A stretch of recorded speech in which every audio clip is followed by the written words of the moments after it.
Nerd Reactor, roll out. So K-pop idols, right? Like the first thing I want to ask you is what was the challenges? Like what were the challenges of trying to find the right group?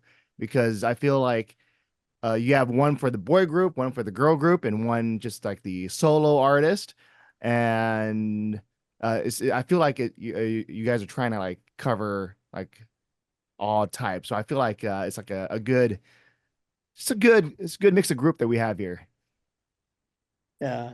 No, I mean, we really wanted to tell a story that told the narratives of different people at different levels of the K-pop industry.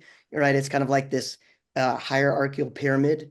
And so we have, Jessi at the top there, and then you've got this new boy group from one of the larger agencies, Starship, and then you have this small kind of family-run mom and pop operation that is DR Music, kind of duking it out towards the lower end of the spectrum, but it's like, they've got the grit and the moxie, right? That's hopefully going to get them to the top. So, it really was trying to tell stories of people of different levels of the industry, with different resources at their disposal. So it's really like trying to tell a multifaceted story of different artists at different points in their careers, still trying to like, fight up this up towards the upper levels of success in a very difficult and challenging industry. And I know that the show, the docuseries covers just like the highs and lows. So I don't know how you guys felt in trying to capture that in terms of like how much do we want to put put out there, especially with all the just the awkward moments with the interviews. Like I know there were like certain scenes where they just stare at the camera and yeah, stuff like that. Yeah, I mean, we wanted to utilize our footage in a way that really told everyone's like personal human stories and their struggles like as genuinely as we could. And sometimes it is those moments that speak louder than words. And so, it's like, yeah, we are definitely keeping our eye out for moments like that. Yeah, I think that was like, as Brad was saying, we wanted to show everyone's journey um in trying to achieve success, but also like the more important part, or not more important part, but the other part was their human story. And I feel like it's those moments that you were just mentioning that we really wanted to focus on and shine a light on as well. Oh yeah. And with it being K-pop idols, Korean, was there like a language barrier or are you guys fluent in Korean?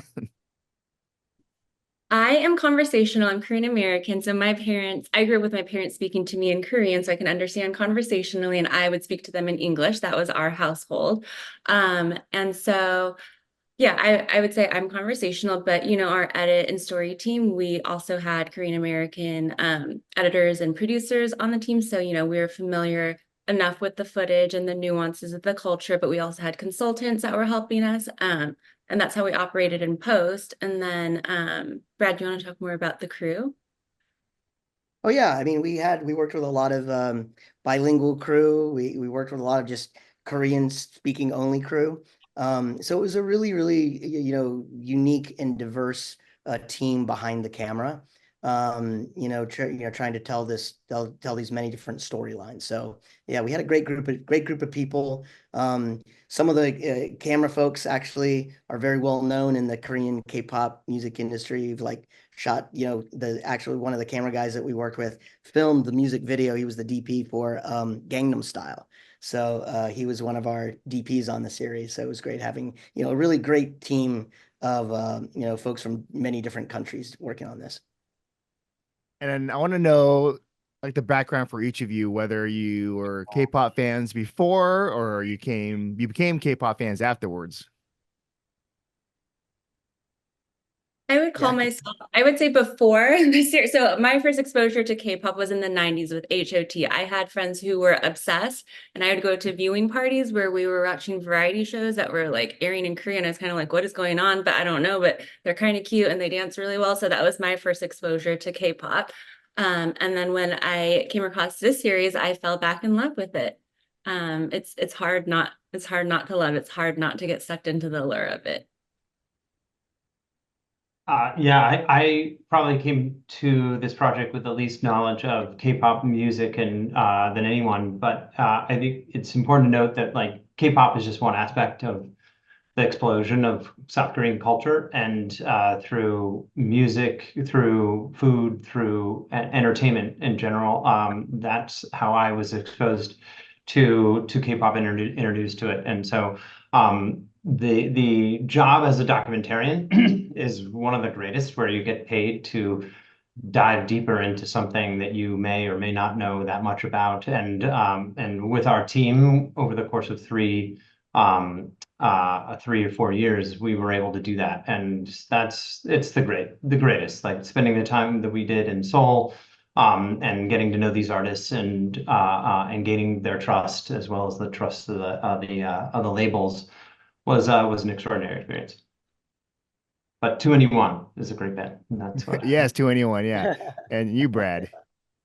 Yeah, no, I was exposed to K-pop on some international filming that I did, and I bonded with my eldest teenage daughter over K-pop, and that's kind of what got me interested in trying to pursue this as a potential story when I first came over to work on another project in Korea. So that's kind of how it all started for me.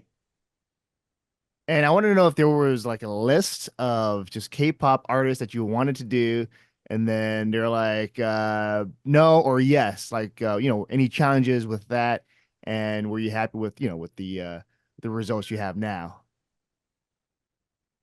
I mean, if this all really started, the whole impetus for this project was really just personal relationships with some of the agencies and artists and their families. And it all really began through personal, very close introductions and just getting to know them as friends first. And then the more time I had spent here, the more like this could make an amazing series. And I said, can I start filming with you on my iPhone? And we started talking to Apple and Matador and everything, and it all kind of came together. But it really did start with just personal relationships, and that having that foundation of trust and respect, and also the cultural understanding and respect that you need to come into a different culture, different world, different industry, and tell a story in a meaningful, heartfelt, human way. It all began there. We did speak to a number of different artists. Some of the agencies were more into the idea of doing something like this, which would have a more global Western appeal that wasn't just being done for the, kind of the home market.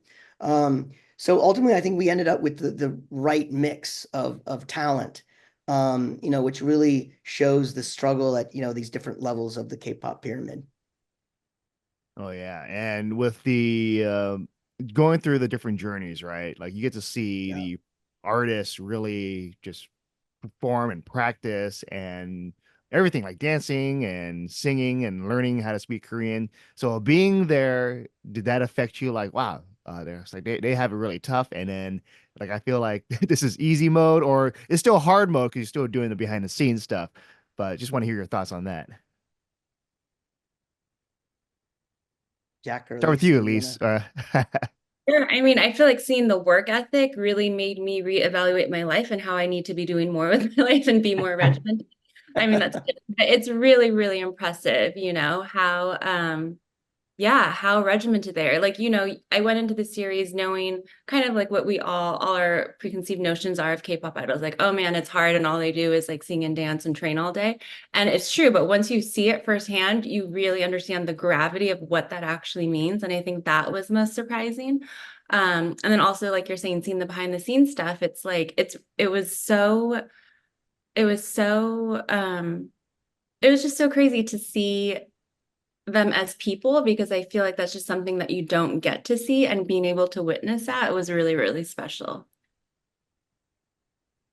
And knowing And Yeah. too that like, for each yeah, go person ahead. that ultimately debuts, there's thousands of people that never debut, that never get that opportunity, but they've trained just as hard and sometimes harder in some instances. Yeah, the other difference is that, at least in the US, music artists put out an album a year, and that's, at an extraordinary pace. some of these labels and groups will put out a single a month, and it's so that is the work behind that is at such, as Elise was mentioning, is such a higher pace and requires a lot more. And we were kind of talking about from the Western or the US perspective, being a K-pop idol is almost like being a Hollywood celebrity as well as a sports star, as well as a politician all at the same time, given the amount of scrutiny and exposure that you have throughout the world. Oh, yeah. And my last question for each of you is like, what do you guys want people to get out of this when watching this show, like the message behind it? So with you, Brad, or Elise, go ahead. No, Elise, go ahead. I was going to say, my main hope for the series is, that of course it's a celebration of like truly the global phenomenon that K-pop has become, because it has been, but also that it shows that our characters are people and the human side to their journeys. I think it's really important for all of us to consider and acknowledge the fact that, these people are expected to be perfect every single minute of the day, but at the end of the day, they are human. And I think that's really important. Yeah, that's true. I would agree 100%. I mean, nobody's perfect. And I think what the tremendous sacrifices that these young artists, are willing to give up in order to achieve their dreams is just, I find it incredibly inspirational and motivational for me in my work and in how I live my life. And, at the end of the days, these are just great human stories of people chasing after their dreams and what they're willing to sacrifice in order to achieve that. So it's just secondary that it happens to be set in this fascinating, colorful, dazzling world of K-pop. Exactly. It's like for those that the audience members that don't know K-pop or are curious about it, that they can see that these characters are relatable, and because of the access that we were given, and that they can see that they're similar to their own lives, but in a very different world. And so that relatability for people who may not know the world that well is something we're hoping they come away with. All right, yeah. I'm happy. I can't wait for the show to come out for everyone to see it. And it's been a pleasure chatting with you all, Elise, Brad, and Jack. And yeah, have a great rest of your day. Great. Thanks. Thank you Thanks, so John. much, John.